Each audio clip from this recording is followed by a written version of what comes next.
الحمد لله وكفى وسلام على عباده الذين اصطفى أما بعد فأعوذ بالله من الشيطان الرجيم بسم الله الرحمن الرحيم وبالوالدين إحسانا وبذي القربى واليتامى والمساكين والجار ذي القربى والجار الجنب والصاحب بالجنب وابن السبيل سبحان ربك رب العزة عما يصفون وسلام على المرسلين والحمد لله رب العالمين اللهم صل على سيدنا محمد وعلى آل سيدنا محمد وبارك وسلم اللهم صل على سيدنا محمد وعلى آل سيدنا محمد وبارك وسلم اللهم صل على سيدنا محمد وعلى آل سيدنا محمد وبارك وسلم۔ دین اسلام کے 5 اجزاء ہیں۔ نمبر 1 عقائد، یعنی اللہ اور اس کے رسول صلی اللہ علیہ وسلم کو ماننا۔ نمبر 2 عبادات، یعنی نماز، روزہ وغیرہ۔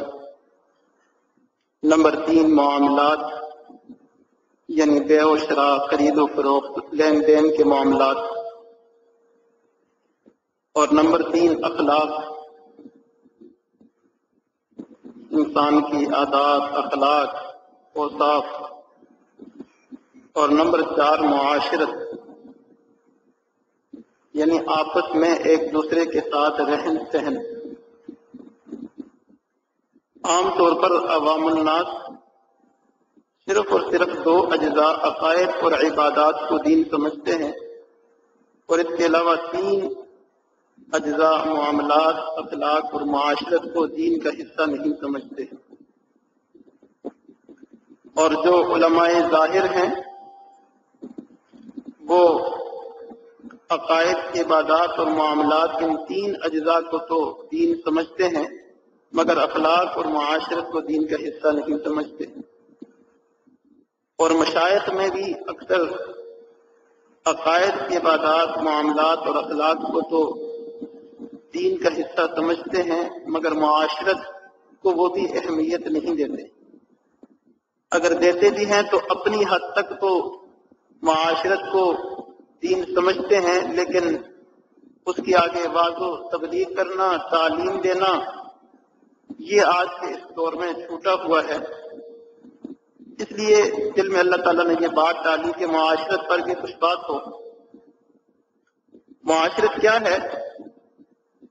ہم آپس میں مل جل کر رہتے ہیں، ایک گھر میں رہتے ہیں، ایک دفتر میں رہتے ہیں، ایک ادارے میں رہتے ہیں، تو آپس میں ایک دوسرے کے ساتھ رہن سہن اور ایک دوسرے پر عائد ہونے والے حقوق، ایک دوسرے کے ساتھ اچھا سلوک، یہ معاشرت کہلاتا ہے۔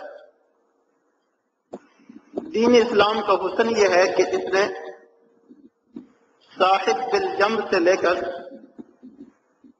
انسان جب سفر میں جاتا ہے، چاہے وہ سفر چھوٹا ہو یا لمبا سفر ہو، اس سفر میں انسان گاڑی میں کسی سیٹ پر بیٹھتا ہے تو ساتھ کوئی اجنبی شخص کچھ دیر کے لیے دوسری سیٹ پر بیٹھ جاتا ہے، اور کچھ وقت وہ رفیق سفر رہتا ہے، یعنی وہ بہت ہی مختصر وقت کے لیے انسان کے ساتھ ہوتا ہے اور بہت ہی تھوڑی دیر کا دوست ہوتا ہے، اور بہت ہی کم وقت کا شریک ہوتا ہے۔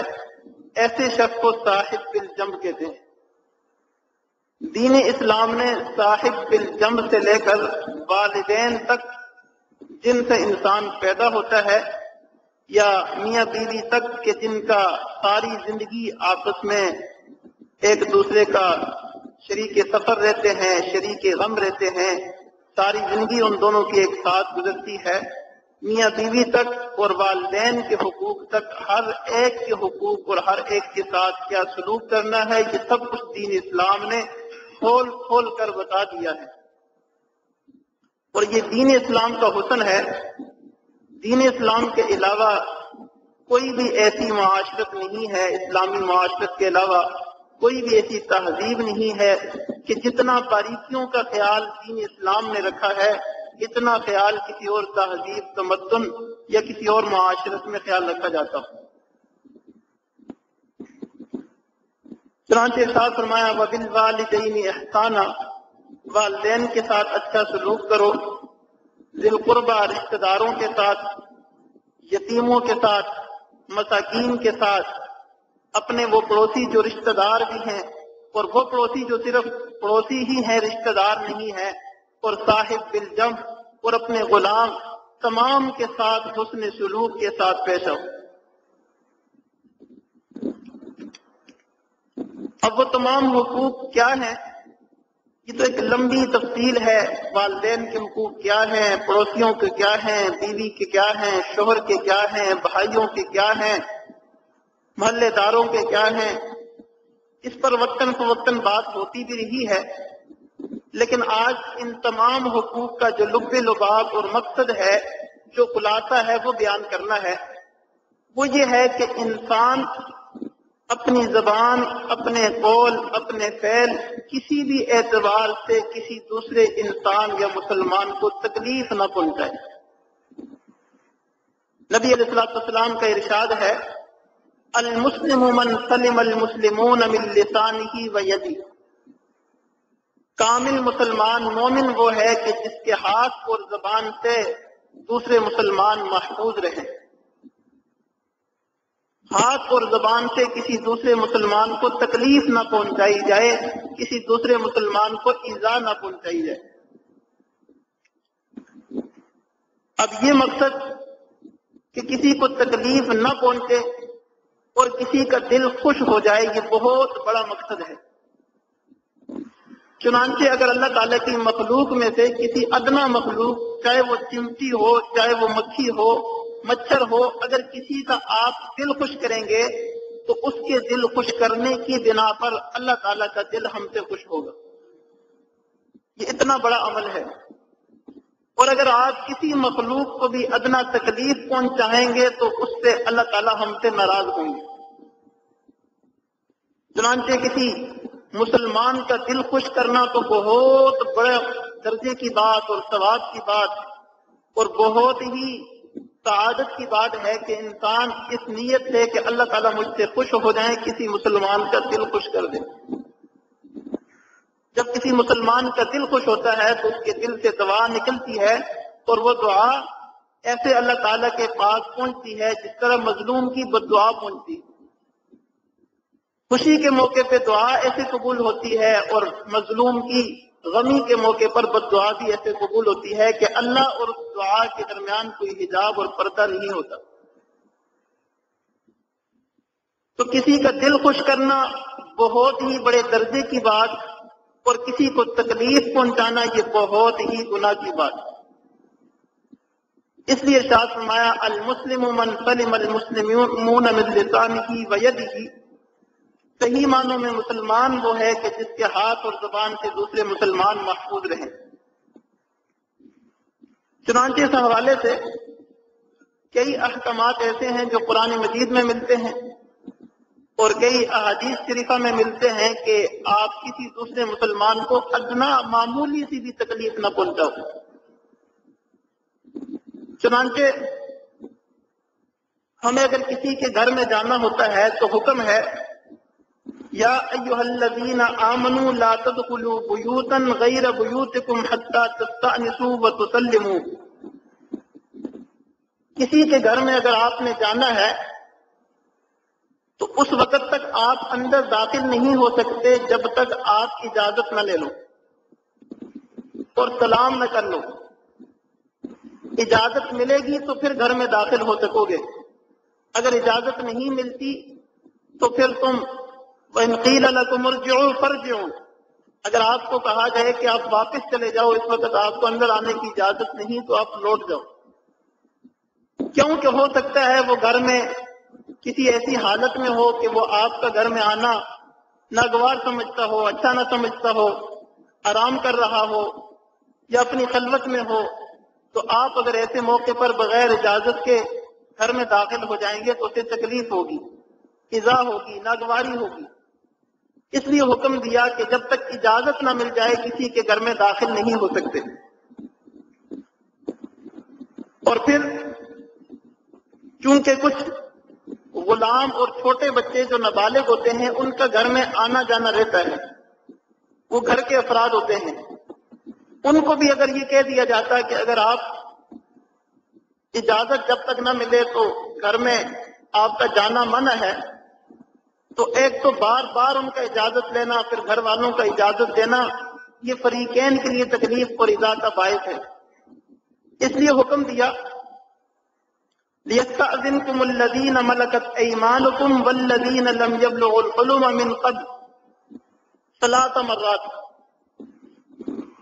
فرمایا کہ جو بچے ابھی بالغ نہیں ہوئے یا جو آپ کے گھر میں غلام نوکر چاکر ہیں جن کا آنا جانا گھر میں لگا رہتا ہے، انہیں چاہیے کہ 3 اوقات میں اجازت لیا کریں۔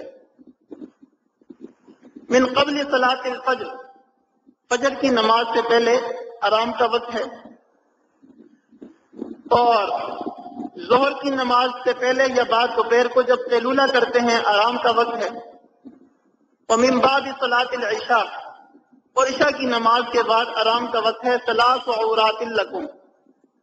آرام کے وقت میں عام طور پر یہ ہوتا ہے کہ انسان اپنے زائد کپڑے اتار دیتا ہے اور ہلکے پھلکے کپڑے پہن کر انسان آرام کرتا ہے۔ ایسے موقع پر اگر اچانک کوئی اجنبی شخص باہر سے سر پہ آ کھڑا ہو تو انسان کو ناگواری ہوتی ہے، تکلیف ہوتی ہے۔ اس لیے فرمایا کہ یہ غلام اور یہ نابالغ بچے ان 3 اوقات میں تو کم از کم اجازت لے کے جایا کریں۔ اس کے علاوہ چونکہ یہ بار بار ان کے گھر میں آنا جانا ہوتا ہے تو اس کے علاوہ اوقات کے اندر اجازت لینے کی کوئی ضرورت نہیں ہے۔ تاہم اگر گھر والے کسی خاص مصلحت کی بنا پر یہ پابندی لگا دیں کہ آپ نے ہر وقت اجازت لے کر آنا ہے تو پھر بھی انہیں اس بات کی اجازت ہے۔ وَإِذَا بَلَغَ الْأَطْفَالُ مِنْكُمْ، اب وہ جو چھوٹے بچے نابالغ ہوتے ہیں، پہلے تو نابالغ ہوتے ہیں حکم اور ہے، لیکن جب وہ بچے بالغ ہو جائیں تو پھر ارشاد فرمایا ان کا حکم بھی اسی طرح ہے جس طرح اجنبی مردوں کا ہے کہ کسی بھی وقت بغیر اجازت کے گھر میں داخل نہیں ہو سکتے۔ بچے تھے تو بچے تھے، لیکن اب جب بڑے ہو گئے ہیں، بالغ ہو گئے ہیں، تو اب کسی بھی وقت گھر میں بغیر اجازت داخل ہونا ان کے لیے ٹھیک نہیں۔ تو پتہ چلا کہ 3 طرح کے لوگ ہوتے ہیں۔ ایک تو اپنی فیملی ہوتی ہے جن کے ساتھ انسان ہر وقت رہتا ہے، ان سے کوئی پردہ نہیں ہوتا، تو وہ تو ہر وقت گھر میں خلوت میں جلوت میں ساتھ ہی رہتے ہیں۔ اور کچھ ایسے ہوتے ہیں جو بار بار گھر میں جاتے ہیں لیکن فیملی کے افراد نہیں ہوتے، غلام اور نابالغ بچے۔ ایسوں کو حکم ہے کہ 3 مرتبہ اجازت لے لیا کرو۔ اور کچھ بالکل اجنبی لوگ ہوتے ہیں، باہر کے ہوتے ہیں، ایسوں کے لیے یہ حکم ہے کہ جب تک اجازت نہ ہو، پردے کا انتظام نہ ہو، تمہیں گھر میں جانے کی اجازت ہی نہیں ہے، تاکہ کسی کو آپ کے آنے جانے سے تکلیف نہ ہو۔ پھر اس کے بعد اگلا حکم ہے یا ایھا الذین آمنوا ان جاءکم فاسق بنبأ فتبینوا، اے ایمان والو اگر تمہارے پاس کوئی بندہ کوئی خبر لاتا ہے، کوئی بات لاتا ہے کہ فلاں معاملہ ایسے ہو گیا، تو فتبینوا، اس کی خوب تحقیق کر لو، صرف سنی سنائی بات کے اوپر عمل نہ کرو۔ بعض مرتبہ شیاطین ہوتے ہیں، وہ آ کر کسی کو لڑانے کی خاطر کوئی جھوٹی بات کہہ دیتے ہیں۔ اگر آپ اس بات کی تحقیق نہیں کرو گے، صرف یہ سن کر کے فلاں نے آپ کے خلاف ایسی بات کی، جا کر اس کے ساتھ لڑائی جھگڑا کر لو گے، بعد میں تحقیق کرو گے کہ یہ بات تو جھوٹی تھی، غلط تھی، ایسا معاملہ نہیں تھا، تو پھر ندامت ہوگی، شرمندگی ہوگی، اور دوسرے شخص پر بھی ظلم ہوگا، زیادتی ہوگی۔ تحقیق کر لو۔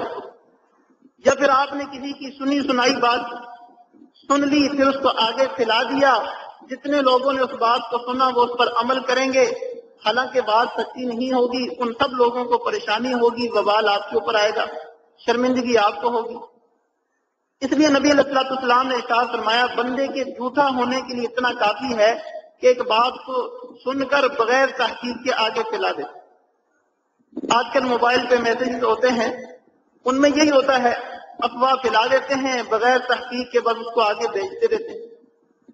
تو احتیاط کرنی چاہیے کہ کہیں ایسا نہ ہو کہ کوئی افواہ ہو اور اس کی کوئی حقیقت نہ ہو، بغیر تحقیق کے ہم اس کو پھیلا دیں اور ہمارا نام جھوٹوں میں لکھ دیا جائے۔ پھر ایسے شخص سے دوسرے لوگوں کا اعتماد بھی ختم ہو جاتا ہے، دوسروں کو تکلیف بھی ہوتی ہے۔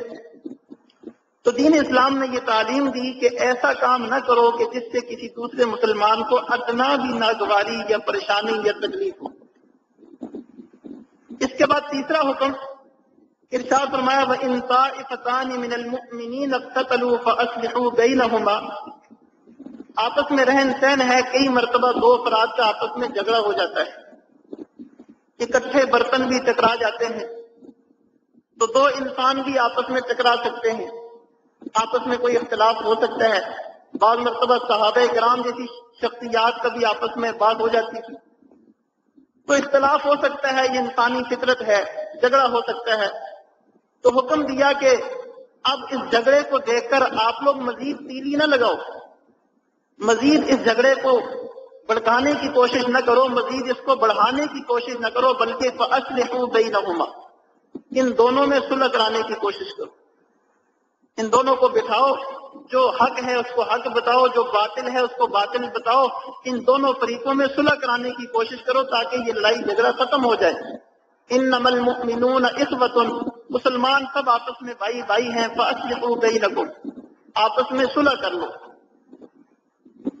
لیکن بعض مرتبہ ایسا ہوتا ہے کہ انسان دونوں فریقوں کی صلح کرانا چاہتا ہے، ایک فریق تو مان جاتا ہے، دوسرا فریق ظلم اور زیادتی پر ڈٹا ہوتا ہے، وہ مانتا نہیں ہے اور حد درمی کرتا ہے، ظلم زیادتی کرتا ہے۔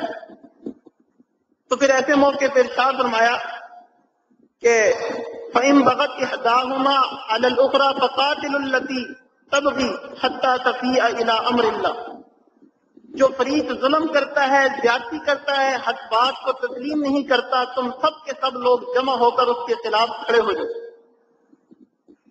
اس کے خلاف کھڑے ہو جاؤ، اس کا مقابلہ کرو، اس کو روکو، ظالم کا ساتھ نہ دو، مظلوم کا ساتھ دو۔ جب آپ سب مل کر اس کے خلاف کھڑے ہو جاؤ گے تو وہ ظالم اپنا ظلم کرنے سے رک جائے گا اور آپس میں اللہ تعالیٰ کی طرف سے اللہ تعالیٰ کے حکم کی طرف آ جائے گا اور آپس میں صلح ہو جائے گی۔ اب اگر وہ مان جائے کہ ٹھیک ہے میں صلح کرتا ہوں تو دونوں کی صلح کروا دو، اگر نہیں کرتا تو سب لوگ اس کا بائیکاٹ کریں تاکہ آپس میں انتشارات، اختلافات اور نزاعات نہ ہوں، کوئی ظالم کسی مظلوم پر ظلم نہ کر سکے، کسی دوسرے مسلمان کو تکلیف نہ پہنچا سکے۔ انما المؤمنون اخوۃ، تمام کے تمام مسلمان آپس میں بھائی بھائی ہیں۔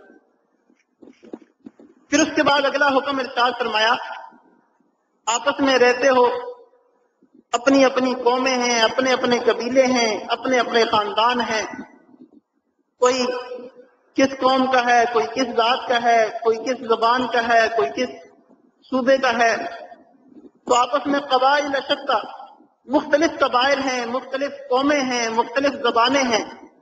ارشاد فرمایا لا یسخر قوم من قوم، کوئی قوم کسی قوم کے ساتھ مسخرہ نہ کرے، ٹھٹھا نہ کرے، ہنسی نہ کرے، مذاق نہ کرے۔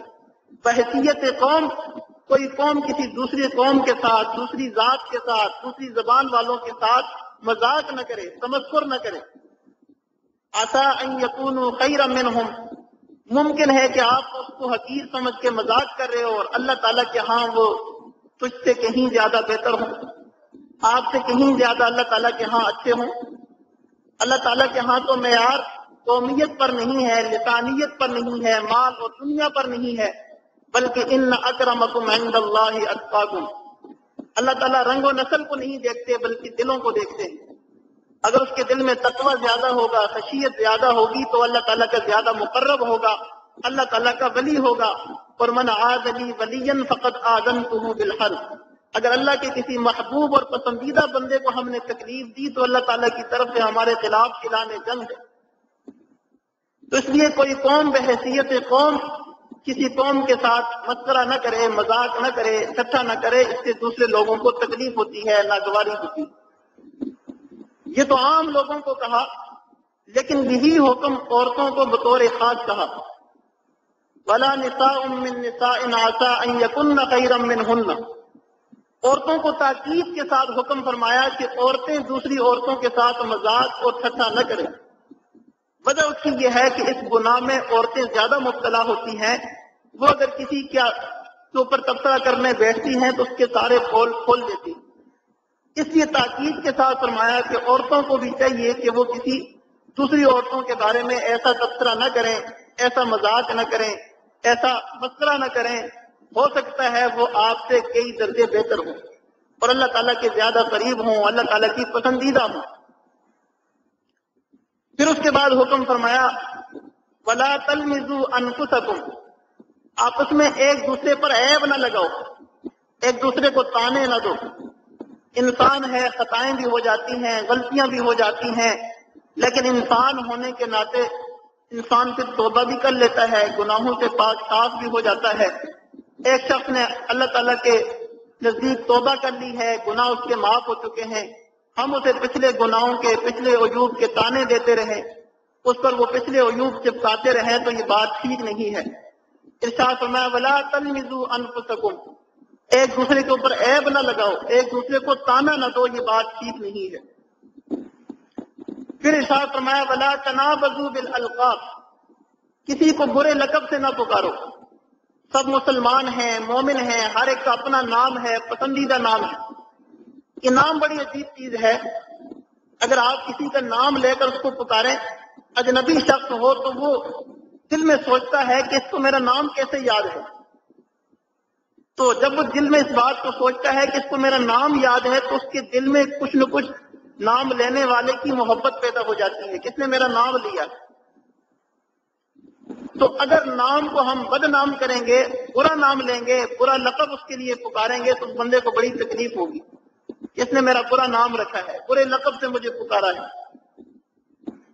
کئی لوگ ہوتے ہیں کسی کا نام کالا رکھ دیتے ہیں، کسی کا نام موٹا رکھ دیتے ہیں، کسی کا نام چھوٹا رکھ دیتے ہیں۔ وَلَا تَنَابَزُوا بِالْأَلْقَابِ، یہ سارے القاب جو ہے بئس الاسم الفسوق بعد الایمان، ایک مسلمان بندے کی شان و شان کے خلاف ہے۔ ایک مومن بندہ ہے، اللہ کا مقرب بندہ ہے، مسلمان بندہ ہے، اس کے لیے ہم طرح طرح کے القابات لگائیں، طرح طرح کے نام رکھیں تو یہ بات ٹھیک نہیں ہے۔ اس لیے فرمایا وَلَا تَنَابَزُوا بِالْأَلْقَابِ، کسی کو برے لقب سے نہ پکارو، اس سے بھی اس کو تکلیف ہوگی۔ پھر ارشاد فرمایا وَمَن لَّمْ يَتُبْ فَأُولَٰئِكَ هُمُ الظَّالِمُونَ، اگر اس سے پہلے ایسی بے احتیاطیاں اور لاپرواہیاں ہو گئی ہیں تو کوئی بات نہیں، آج سچے دل سے توبہ کر لو، اللہ تعالیٰ معاف کر دیں گے۔ ان اللہ تواب الرحیم، اللہ تعالیٰ معاف کرنے والے ہیں، اللہ تعالیٰ غفور ذات ہیں، بخش دیں گے۔ اگر تم توبہ نہیں کرو گے تو فَأُولَٰئِكَ هُمُ الظَّالِمُونَ، پھر تم صحیح معنوں میں ظالم ہو۔ وَمَن لَّمْ يَتُبْ فَأُولَٰئِكَ هُمُ الظَّالِمُونَ، جو توبہ نہیں کرتا وہ پکا ظالم ہے۔ اس لیے سابقہ جتنی خطائیں ہو گئی ہیں، گناہ ہو گئے ہیں، ان سے توبہ کریں اور آئندہ کے لیے بچنے کی کوشش کریں۔ پھر ازائے مسلم کے حوالے سے حکم ہے یا ایھا الذین آمنوا اجتنبوا کثیرا من الظن، اے ایمان والو بدگمانی سے بچو، بدگمانی سے بچو، کسی بھی مسلمان کے بارے میں برا گمان نہ رکھو۔ عام طور پہ جب دو فریقوں کا اختلاف ہو جاتا ہے اور ایک فریق دوسرے سے بدگمان ہو جاتا ہے تو دوسرے فریق کی طرف سے اگر ایک کام ایسا ہوا جس میں 99 احتمالات بھلائی کے ہیں اور ایک احتمال بدی اور برائی کا ہے تو یہ بدگمان شخص اسے، اس کے فعل کو، اس کے قول کو اس برائی اور بدی پر ہی محمول کرے گا اور برا ہی گمان باندھے گا، چاہے وہ بندہ ایک بات اس کی خیر کے لیے کر رہا ہے، اس کے حق میں کر رہا ہے، لیکن کیونکہ یہ اس سے بدگمان ہے لہذا یہ سمجھتا ہے اس نے میرے خلاف ہی کی ہے، اس نے میرے خلاف ہی کی ہے اور مجھے ایذا دینے کے لیے ہی کی ہے، میرے حق میں یہ بات نہیں کی۔ تو ان بعض الظن اسم، بدگمانیاں جو ہے یہ گناہ ہوتے ہیں، بدگمانیاں یہ گناہ ہوتے ہیں۔ اس لیے شاہ فرمایا کسی مسلمان سے بدگمانی نہ رکھو، ظنوا بالمؤمنین خیرا، تمام مسلمانوں سے، مومنین سے ہمیشہ اچھا گمان رکھو۔ اور بعض مرتبہ تو ہمارا کسی بندے سے کوئی معاملہ بھی نہیں ہوتا، پھر بھی خواہ مخواہ ہم اپنے دل و دماغ میں اس کے بارے میں ایک بدگمانی لے کر بیٹھ جاتے ہیں۔ ایک بزرگ ہے ان سے کسی نے پوچھا کہ فلاں بندے کے بارے میں آپ کیا جانتے ہیں؟ فرمانے لگے اس کے ظاہر میں میں کوئی عیب نہیں دیکھتا اور اس کے باطن میں میں کوئی غیب نہیں دیکھتا. اس کے ظاہر میں مجھے کوئی عیب نظر نہیں آتا اور اندر میں مجھے غیب نظر نہیں آتا. میں اس کے بارے میں کیا کہوں؟ اس لیے ہم سب کو چاہیے کہ کسی دوسرے بندے کے بارے میں اگر آپ سے کوئی آپ کا گمان پوچھے کہ آپ کا اس کے بارے میں کیا گمان ہے، تو وہاں اپنے گمان کو بد نہ کریں بلکہ وہاں حسن ظن رکھیں، اچھا گمان رکھیں. یہ تصور کریں کہ ظاہر میں تو ہم نے اس کا کوئی عیب دیکھا نہیں، کوئی ہمارے پاس دلیل نہیں، تحقیق نہیں، سنی سنائی باتوں کی کوئی اہمیت نہیں، اور اس کے باطن میں کیا ہے ہم غیب جانتے نہیں. لہذا کسی کے بارے میں کوئی گمان قائم ہی نہ کرو. ان بعض الظن اثم، کیونکہ کئی گمان انسان کے لیے گناہ بن جاتے ہیں اور اللہ تعالیٰ کی ناراضگی کا سبب بن جاتے ہیں اور دوسروں کے لیے تکلیف کا ذریعہ بن جاتے ہیں. اور پھر اللہ معاف کرے، جب بندہ کسی سے بدگمان ہو جاتا ہے تو پھر انسان اس کی برائیاں تلاش کرتا ہے، ڈھونڈتا ہے. کہیں سے کوئی چھوٹی سی برائی ملے، معمولی سی اس کی خطا ملے، اور پھر ان کو جوڑ کے لڑی بنا کے پھر یہ اس کا اشتہار لگائے. تو اس لیے اللہ تعالیٰ نے یہ بھی ارشاد فرما دیا وَلَا تَجَسَّسُوا، جاسوسی نہ کرو، تجسس نہ کرو، کسی کی برائیاں نہ ڈھونڈو، کسی کے پیچھے نہ پڑ جاؤ کہ اس کی برائیاں ڈھونڈ کر پھر ان کی لڑی بنا کر، ہار بنا کر، پھر اس کا اشتہار بنا کر اسے جو ہے آپ بدنام کریں اور اسے رسوا کریں. ایسا نہ کرو. وَلَا تَجَسَّسُوا، جاسوسی نہ کرو. ہاں اگر کوئی استاد ہے، کوئی والد ہے، وہ اپنے شاگردوں یا بچوں کی بارے میں تجسس کرتا ہے کہ ان کے اعمال کیا ہیں، ان کے افعال کیا ہیں، ان کے اقوال کیا ہیں، اصلاح کی نیت سے کہ کہیں کسی غلط کام میں ملوث نہ ہو، یہ جاسوسی تو جائز ہے. اور حکومت کی طرف سے کئی ایجنسیاں ہوتی ہیں، ان کے ذمہ کام ہوتا ہے کہ آپ نے دیکھنا ہے ملک میں کوئی بندہ اگر ملک کے مفاد کے خلاف کام کر رہا ہو تو ہمیں بتانا ہے، یہ جاسوسی بھی جائز ہے. لیکن خواہ مخواہ ایک بندے کے پیچھے پڑ جانا اور اس کے عیوب تلاش کرنا اور اس کی خفیہ باتوں کو سننا، یہ مومن کی شان کے لائق نہیں ہے. اللہ تعالیٰ نے ارشاد فرمایا وَلَا تَجَسَّسُوا، کسی کے بارے میں تجسس نہ کرو، اس کے پیچھے نہ پڑو. اس سے بھی اس کو تکلیف ہوتی ہے. بلکہ حضرت ابراہیم تھانوی رحمہ اللہ نے اس کی باریکی میں جاتے ہوئے لکھا ہے، اگر ایک بندہ آپ کے قریب میں سو رہا ہے اور آپ دو شخص اس کے قریب بیٹھ کر کوئی خفیہ بات کر رہے ہیں اور وہ بندہ سن رہا ہے، آپ سمجھ رہے ہیں کہ وہ سو رہا ہے اور وہ بندہ حقیقت میں جاگ رہا ہے اور سن رہا ہے، اور اسے پتہ بھی ہے کہ یہ بات خفیہ بات ہے، میرے سامنے کرنے کی نہیں ہے، یہ میرے سامنے کرنا بھی نہیں چاہیں گے. اس کو چاہیے کہ وہ جاگ کر بتا دے کہ میں سو نہیں رہا، میں جاگ رہا ہوں. اگر آپ نے ایسی کوئی بات کرنی ہے تو میرے قریب نہ کریں، دور جا کے کر لیں. کسی کی برائیوں پر، کسی کی خفیہ باتوں پر ظاہر ہونا، مطلع ہونا، اس سے دین اسلام نے منع کیا ہے. اس سے دوسروں کو تکلیف ہوتی ہے. ایک بندہ اپنی کوئی خاص بات کسی سے کر رہا ہے، موبائل پہ کر رہا ہے، ہم جا کے اس کے پیچھے کان لگا لیں یہ کیا کیا باتیں کرے گا، تو یہ تجسس ہے، یہ ٹھیک نہیں ہے. ایک بندہ اپنا خط لکھ رہا ہے، تحریر لکھ رہا ہے، ہم اس کے خط کو جانچ کے پڑھیں کہ کیا لکھ رہا ہے، تو یہ تجسس ہے، یہ گناہ ہے. جو اس نے اپنا خط کہیں ارسال کیا ہے، بھیجا ہے، راستے میں ہمارے ہاتھ لگ گیا، ہم نے اس کو کھول کے پڑھ لیا کہ پتہ نہیں اس میں کیا ہے، یہ تجسس ہے، یہ حرام ہے. پھر ارشاد فرمایا وَلَا يَغْتَبْ بَعْضُكُمْ بَعْضًا، تم میں سے کوئی بندہ کسی کی غیبت نہ کرے، کسی کے پیٹھ پیچھے اس کی برائی نہ کرے. نبی علیہ الصلوۃ والسلام سے پوچھا گیا کہ غیبت کیا ہے. نبی علیہ الصلوۃ والسلام نے ارشاد فرمایا اپنے مسلمان بھائی کی پیٹھ پیچھے اس کا ایسا تبصرہ کرنا، ایسا ذکر کرنا کہ اگر اس کے سامنے کیا جائے تو اسے ناگوار لگے، اسے برا لگے. ایسا ذکر اس کے پیٹھ پیچھے چاہے زبان سے ہو، چاہے ہاتھ کے اشارے سے ہو، چاہے آنکھوں کے اشارے سے ہو، ایسا اس کا تذکرہ کرنا، اس کا ذکر کرنا، یہ غیبت کہلاتا ہے اور یہ حرام ہے.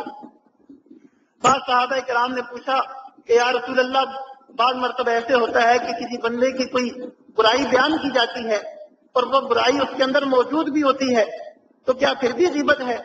تو نبی علیہ الصلوۃ والسلام نے ارشاد فرمایا ہاں پھر ہی تو غیبت ہے. اگر وہ برائی اس بندے میں موجود نہیں پھر تو بہتان بھی ہے. اس بندے میں وہ برائی ہی نہیں ہے، آپ پھر بھی ذکر کر رہے ہو، پھر تو بہتان ہے. تو بہرحال پیچھے ایسا تذکرہ کرنا کہ اگر اس کے سامنے کیا جائے تو وہ ناراض ہوتا ہو، یہ غیبت کہلاتا ہے. بعض لوگ کہتے ہیں جی یہ بات تو میں اس کے سامنے بھی کہہ سکتا ہوں. تو سامنے کہہ سکنے سے پیچھے برائی بیان کرنا جائز نہیں ہو جاتا. آپ کہہ سکتے ہیں تو یہ آپ کی دلیری ہے، یہ آپ کا بڑا پن ہے، جو بھی ہے وہ اور بات ہے، لیکن پیچھے اس کی برائی کرنا یہ غیبت ہے، یہ حرام ہے. آپ اگر سامنے جا کر بھی اس کے یہ تذکرہ کریں گے تو مجھے تکلیف ہوگی، اگرچہ اس کے پاس طاقت نہیں ہوگی کہ وہ تم سے انتقام لے، لیکن دل اس کا ضرور دکھے گا. تو کسی مسلمان کو تکلیف پہنچانا یہ مسلمان کا کام نہیں ہے. کئی لوگ کہتے ہیں جی یہ بات تو میں نے اس کے سامنے بھی کی ہے، تو اس کے سامنے کر لینے سے بھی غیبت جائز نہیں ہو جاتی. اگرچہ آپ نے اس کے سامنے کی ہے، لیکن اب بھی اگر پیچھے آپ کرتے ہیں، یہی تذکرہ دوبارہ اس کے سامنے کریں گے تو وہ اس کا دل پریشان ہوگا، وہ غمگین ہوگا، آپ سے ناراض ہوگا. تو ایسے تمام کام، تمام افعال، تمام اقوال کے سامنے اگر کریں تو دوسرا بندہ ناراض ہوتا ہو، یہ غیبت کہلاتا ہے اور یہ حرام ہے. غیبت کے بارے میں ارشاد فرمایا الغیبت اشد من الزنا، غیبت زنا سے زیادہ سخت ہے. یعنی غیبت کا عذاب اور غیبت کی برائی زنا سے بھی زیادہ سخت ہے. اللہ اکبر کبیرہ. ارشاد فرمایا ایحب احدکم ان یاکل لحم اخیہ میتا فکرہتم، تم میں سے کوئی بندہ یہ چاہتا ہے کہ آپ کا کوئی بھائی مردہ ہو اور اس مردہ بھائی کا گوشت کاٹ کاٹ کے کھائے؟ لازمی سی بات ہے کہ آپ اس کو ناپسند کرو گے. جب ناپسند کرو گے تو پھر غیبت کرنا ایسے ہی ہے جیسے کسی مردہ بھائی کا گوشت کھانا. تو جب اس کو پسند نہیں کرتے ہو تو اس کو کیوں پسند کرتے ہو؟ اور آج ہمارے معاشرے میں غیبت کا گناہ تو بہت ہی عام ہے. کوئی مجلس ایسی نہیں ہوتی، کوئی محفل ایسی نہیں ہوتی جس میں کسی دوسرے مسلمان بھائی کی غیبت نہ ہو. جب تک کسی دو چار کی غیبت نہ ہو گپ شپ کا مزہ ہی نہیں آتا. کہتے ہیں جی گپ شپ کا مزہ ہی نہیں آیا. جب تک دو چار کی جو ہے عزت کے ساتھ اپنی زبان جو ہے اپنی زبان کے ساتھ اس کی عزت کے ساتھ نہ کھیلیں، اس وقت تک گپ شپ کا اور محفل کا مزہ ہی نہیں آتا. تو یہ بہت بڑا گناہ ہے، اس سے بھی اللہ تعالیٰ نے منع فرمایا. پھر اس کے بعد ارشاد فرمایا کہ انما النجوى من الشیطان، جو ہم سرگوشیاں کرتے ہیں کئی مرتبہ یہ سرگوشیاں شیطان کی طرف سے ہوتی ہیں. دیکھیں ایک بات کرنی ہے تو بات کوئی ایسی چیز نہیں ہے کہ اس کو چھپایا جائے. اگر یہ بات ہم سرگوشی میں کرتے ہیں، چھپا کر کرتے ہیں، تو لازمی بات ہے کہ ہم نے اس کو لوگوں سے چھپایا ہے تو کوئی نہ کوئی وجہ ہے. اب وجہ اچھی بھی ہو سکتی ہے، کوئی بات انسان کو چھپانی بھی چاہیے، چھپانے کی باتیں بھی ہوتی ہیں، لیکن عام طور پر یہ چھپانا کسی نہ کسی شیطانی جو ہے نفسانی چکر کی وجہ سے ہوتا ہے. اس میں کوئی نہ کوئی ایسی بات ہوتی ہے گناہ کی کہ جس کو انسان دوسروں کے سامنے ظاہر نہیں کر سکتا. ایک بات حق سچ ہے وہ تو انسان سب کے سامنے کر سکتا ہے. اگر اس میں کوئی دال میں کالا کالا ہے تو پھر انسان سب کے سامنے نہیں کرتا بلکہ چھپ کے بات کرتا ہے. جیسے نوجوانوں کو دیکھا موبائل فون پہ سیل فون پہ چھپ چھپ کے باتیں کرتے ہیں غیروں کے ساتھ. تو اگر ان کی باتیں یہ ٹھیک ہوں، صحیح ہوں، جائز ہوں، حق ہوں تو یہ اپنے والدین کے سامنے بھی بیٹھ کے کریں، اپنے اساتذہ کے سامنے بھی کر سکیں، اپنے دوستوں کے سامنے بھی بیٹھ کے کر سکیں. علیحدہ کمروں میں جا کر چھپ کر اور کونوں میں جا کر چھپ کر واش روموں میں چھپ کر جو باتیں کرتے ہیں تو یہ دال میں کوئی نہ کوئی کالا کالا ہوتا ہے. اس لیے شاہ فرمایا انما النجوى من الشیطان، یہ سرگوشیاں کرنا علیحدہ بیٹھ کر یہ شیطان کی طرف سے ہیں. اگر سرگوشی کرو تو فلا تتناجوا بالاثم والعدوان ومعصیۃ الرسول، کسی گناہ کی، کسی کی سرکشی کی، دشمنی کی اور اللہ اور اس کے رسول صلی اللہ علیہ وسلم کی نافرمانی کی سرگوشیاں نہ کرو، بلکہ خیر کی اور اچھی سرگوشی کرنی ہے تو اس کو کرنے کی اجازت ہے. اس لیے ہم جو باتیں علیحدہ کرتے ہیں، چھپ کر کرتے ہیں، اس میں ہمیں اس بات کی احتیاط کرنی چاہیے، دیکھنا چاہیے کہ یہ ہمارا فعل کہیں ایسا تو نہیں ہے کہ گناہ ہونے کی وجہ سے ہم لوگوں کے سامنے نہیں کر سکتے. اس کی نگرانی کرنی چاہیے. سچا مومن وہ ہے کہ جس کی خلوت اور جلوت ایسی ہو کہ اگر خلوت کو بھی لوگوں کے سامنے لایا جائے تو اس کو کوئی شرمندگی نہ ہو۔ تقویٰ یہی ہے کہ اگر انسان کے دل میں جو خیالات ہیں، دل میں جو باتیں ہیں، ان کو مجسم شکل دے کر سب کے سامنے پلیٹ میں رکھ دیا جائے، تشتری میں رکھ دیا جائے تو انسان کو کوئی شرمندگی نہ ہو، یہ تقویٰ ہے۔ تو ایسے افعال، ایسی سرگوشیاں، ایسا کردار ہم کیوں کریں کہ جس کو بعد میں لوگوں سے چھپانا پڑے؟ تو جو بندہ سچا ہوتا ہے اسے چھپنے کی ضرورت نہیں ہوتی۔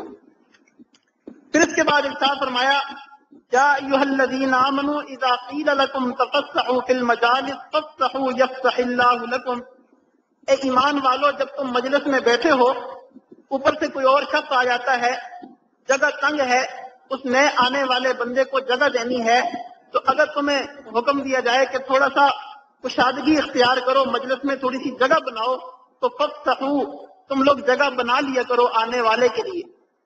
آنے والے کا یہ اکرام ہے کہ اس کے لیے انسان تھوڑی سی جگہ چھوڑ دے، بلکہ حدیث شریف میں یہ ادب سکھایا کہ اگر جگہ موجود بھی ہو پھر بھی تھوڑا سا آپ اپنی جگہ سے ذرا سا ہل جائیں، سرک جائیں، تاکہ آنے والا یہ سمجھے کہ میرے اکرام میں یہ بندہ اپنی جگہ سے ہٹا ہے، تو اسے خوشی ہوتی ہے۔ اب ایک بندہ باہر سے آئے اور ہم سب بیٹھے رہیں، نہ اس کے سلام کا جواب دیں، نہ اس کو جگہ دیں، وہ تو دل میں یہی سوچے گا پتہ نہیں یہ سب کے سب مجھ سے ناراض ہیں، تو اسے ایک ناگواری سی ہوگی، تھوڑی سی شرمندگی سی ہوگی، اپنے آپ کو وہ ہلکا محسوس کرے گا کہ ان لوگوں نے مجھے کوئی اہمیت نہیں دی ہے۔ تو حدیث میں اور قرآن میں اس بات کی تعلیم دی کہ اس ادنا ناگواری سے بھی اپنے مسلمان بھائی کو بچاؤ اور جو ہے اسے ایذا نہ دو، بلکہ اس کے لیے تھوڑی سی جگہ چھوڑ دو، جگہ نہ بھی ہو پھر بھی اپنی جگہ سے ہلو ضرور، تاکہ اس کے دل میں یہ آئے کہ میرے لیے کم از کم یہ اکرام تو کر رہے ہیں اور میرے لیے کوشش تو کر رہے ہیں، اسے تکلیف نہ ہو۔ پھر اسی طرح ارشاد فرمایا کہ جب تم لوگ اکٹھے کھانا کھاؤ تو بعض مرد یہ کھانے کی کوئی چیز کھاؤ، کھجور کھاتے ہیں، مٹھائی کھاتے ہیں، انگور کھاتے ہیں، تو فرمایا جب تک دوسرے ساتھیوں سے اجازت نہ لے لو ایک ہی لقمے میں دو دو تین تین دانے اٹھا کر منہ میں نہ ڈالو۔ اب مشترکہ چیز ہے، دو تین ساتھی کھا رہے ہیں، باقی ایک ایک کھا رہے ہیں، یہ تین تین کھا رہا ہے، تو ظاہر سی بات ہے یہ زیادہ کھائے گا، دوسروں کے دل میں یہ آ سکتا ہے کہ یہ کیسا عجیب آدمی ہے، سارا ہڑپ کر گیا۔ تو فرمایا یہ ادنا سی ناگواری تمہارے مسلمان بھائی کو ہو رہی ہے، اس لیے اس ادنا ناگواری سے بھی اپنے مسلمان بھائی کو بچاؤ، اور ایسا نہ کرو بلکہ ایک ایک دانہ اٹھا کر کھاؤ جس طرح سارے کھا رہے ہیں۔ ہاں اگر آپ نے اجازت دے لی ہے، سب دوستوں نے دل کی خوشی سے آپ کو اجازت دے دی ہے تو پھر کوئی حرج نہیں ہے۔ پھر یہ حکم دیا کہ جب آپ ایک دسترخوان پہ کھانا کھاتے ہو تو آپ کھانا کھانے سے پہلے فارغ ہو جاتے ہو، باقی دوست ابھی کھا رہے ہوتے ہیں، تو فرمایا اگرچہ آپ کا پیٹ بھر گیا ہے لیکن اس وقت تک ہاتھ نہ کھینچو جب تک دوسرے دوست فارغ نہ ہو جائیں، کیونکہ ہو سکتا ہے کہ آپ پہلے ہاتھ اٹھا لیں، دوسرے بندے نے ابھی بہت کھانا کھانا ہو، اس کو بھوک لگی ہوئی ہو، تو وہ پھر شرمندگی جو ہے محسوس کرے گا یا کھانا چھوڑ دے گا، پورا کھانا نہیں کھائے گا، اسے ناگواری ہوگی۔ تو ایسے مسلمان کو ناگواری میں ڈال دینا اور اس کو جو ہے پریشان کرنا، ایذا دینا، یہ ٹھیک نہیں ہے۔ پھر اسی طرح یہ حکم ہے کہ جب آپ کچا پیاز کھاؤ یا لہسن کھاؤ یا ایسی بدبو والی چیز کھاؤ کہ جس کو کھانے کے بعد منہ سے بو آتی ہے، تم مسجد میں نہ آؤ جب تک منہ کو صاف نہ کر لو۔ مسجد میں آؤ گے، نماز میں کھڑے ہوگے، دوسرے ساتھ والے نمازیوں کو تکلیف ہوگی، تو اس تکلیف سے دوسرے مسلمانوں کو بچاؤ۔ پھر یہ حکم ہے کہ جمعہ کے دن اجتماع ہوتا ہے، زیادہ لوگ مسجدوں میں ہوتے ہیں، آپ لوگ آتے ہو بعد میں، تو بیٹھنے کی آپ کی چاہت ہوتی ہے صف اول میں، تو گردنوں کو پھلانگ کر آگے نہ جاؤ کیونکہ اس سے مسلمانوں کو تکلیف ہوتی ہے، ایذا ہوتی ہے۔ تو المسلم من سلم المسلمون من لسانہ و یدہ، اسلامی معاشرت کا خلاصہ یہی ہے کہ صحیح معنوں میں مسلمان وہ ہے جس کے ہاتھ اور زبان سے دوسرے مسلمان محفوظ رہیں اور کسی مسلمان کو ادنا تکلیف بھی نہ پہنچائی جائے۔ ان تمام روایات کو سننے کے بعد ذرا اندازہ لگائیں کہ جب شریعت نے ایک ادنا سی ناگواری کسی مسلمان کو پہنچانے سے منع کیا ہے اور اس کو حرام قرار دے دیا ہے، تو پھر جو لوگ دوسروں کا دل چھلنی کر دیتے ہیں، دوسروں کو پریشان کرتے ہیں اور دوسروں کو تکلیفیں دیتے ہیں، ان پر ظلم زیادتیاں کرتے ہیں، ان لوگوں کا کیا حال ہوگا۔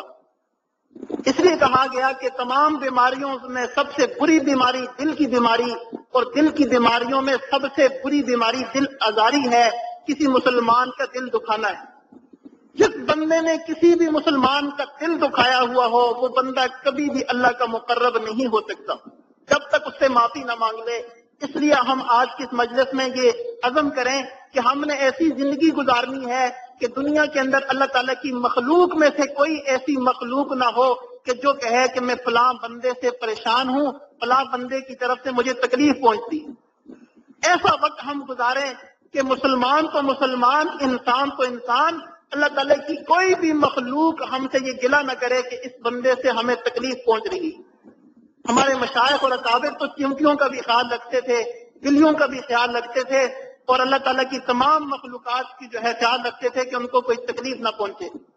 جراحات السنان لہا التیام ولا یلتام ما جرح اللسان، نیزوں سے لگے ہوئے زخم، تلواروں سے لگے ہوئے زخم وہ ٹھیک ہو جاتے ہیں، ان کے لیے مرم پٹی تو ہے، لیکن یاد رکھیں زبان سے لگے ہوئے زخم دل پر جو لگتے ہیں دل چھلنی ہو جاتا ہے، یہ زخم کبھی ٹھیک نہیں ہوتے۔ اس لیے ہم اپنی زبان کی حفاظت کریں۔